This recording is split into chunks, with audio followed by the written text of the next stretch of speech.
या बातमीपत्राचे प्रायोजक आहेत pro rich look skin and hair studio. Police माझा न्यूज मध्ये आपलं मनापासून स्वागत। पोलीस माझा न्यूजच्या सर्व परिवाराकडून आपणा सर्वांना श्री गणेश चतुर्थीच्या खूप खूप शुभेच्छा। पाहूयात काही विशेष घडामोडी।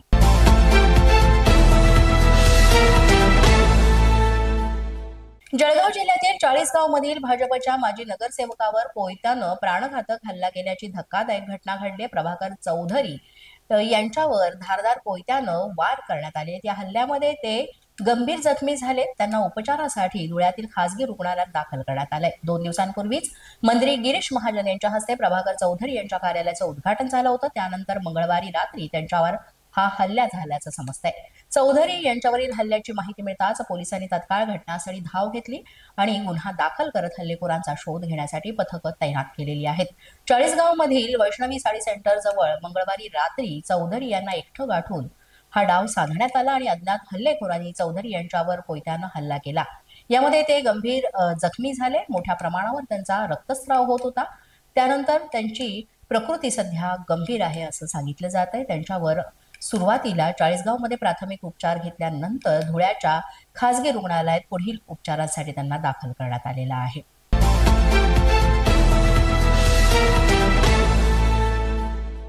नाशिकच्या सारडा सर्कल परिसरामध्ये 16 वर्षीय मुलीचं अपहरण करण्याचा प्रयत्न झाल्याची धक्कादायक बाब समोर आलेली आहे। मात्र नागरिकांच्या सतर्कतेमुळे हा प्रयत्न फसला असून पोलिसांनी संशयिताला अटक केली आहे।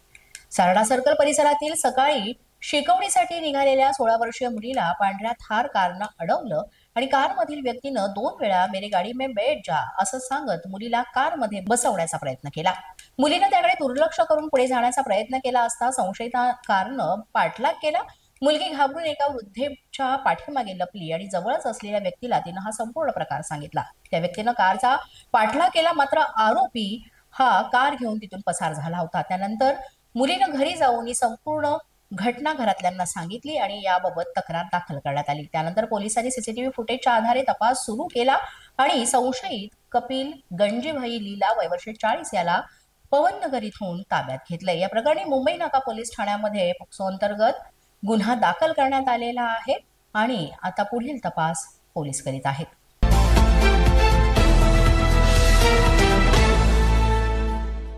जम्मू काश्मीरसह उत्तर भारतात गेल्या 2 ते 3 दिवसांपासून मुसळधार पाऊस पडतोय आणि या पावसामुळे अनेक जिल्ह्यांमधील स्थिती खराब झाली आहे। कटरा येथील वैष्णोदेवी यात्रेच्या मार्गावर बुधवारी 27 ऑगस्ट रोजी दरड कोसळली असून या दुर्घटनेत 31 जणांचा दुर्दैवी मृत्यू झालाय।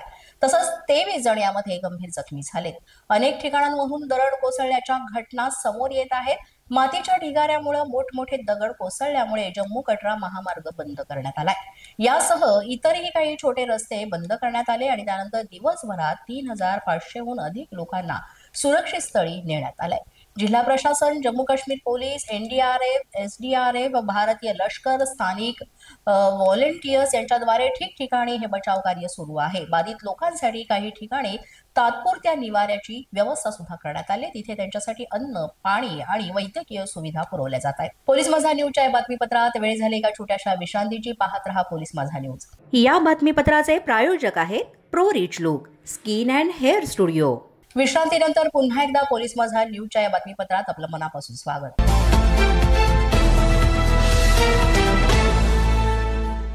नांदेड इथं विवाहित प्रेयसीला भेटायला गेलेल्या तरुणाचा आणि त्या विवाहित प्रेयसीचा निर्घृणपणे खून करण्यात आलेला आहे। अतिशय दोघांचा वाईट असा अंत झालेला आहे। नांदेड जिल्ह्यातल्या उमरी तालुक्यातल्या करकाळा शिवारामधली ही घटना आहे। विवाहित मुलीच्या वडील आणि नातेवाईकांनी मिळूनच या दोघांना पकडून त्यांचे हातपाय बांधून विहिरीत ढकलून दिलेला आहे। या दोघांचे प्रेम संबंध होते। मुलीचं लग्न झाल्यानंतर प्रियकर तिला भेटण्यासाठी तिच्या सासरी गेला असता सासरच्या लोकांनी या दोघांना पाहिलं आणि त्यानंतर मुलीच्या वडिलांना माहेरी कळवलं की तुम्ही तुमच्या मुलीला घेऊन जा। त्यानंतर माहेरची मंडळी आली, या दोघांना गाडीत बसून घेऊन गेली। यामध्ये दोघांनाही मारहाण करण्यात आली। त्यानंतर दोघांचे हातपाय बांधून विहिरीत ढकलण्यात आलं। त्यानंतर मुलीच्या वडिलांनी स्वतः पोलीस स्थानकात जाऊन आत्मसमर्पण सुद्धा केलं। या घटनेमुळे नांदेड जिल्ह्यामध्ये खळबळ माजले। पोलीस याचा पुढील तपास करीत आहेत।